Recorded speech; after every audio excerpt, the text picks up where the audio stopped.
జిల్లా అనంతసాగరం ఏసీబీ వలలో current AE Shivshankar 50,000 లంచం తీసుకుంటూ ఉండగా రెడ్ హ్యాండెడ్ గా పట్టుకున్న ఏసీబీ అధికారులు.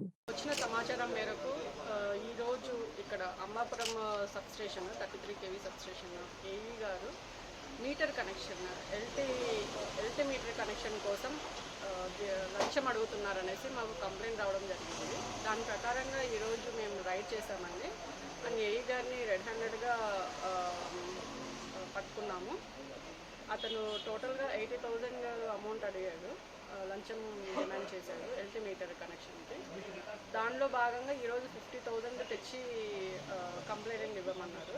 ఆ విధంగా మేము కంప్లైంట్ ఇస్తుండగా మేము పట్టుకున్నాము.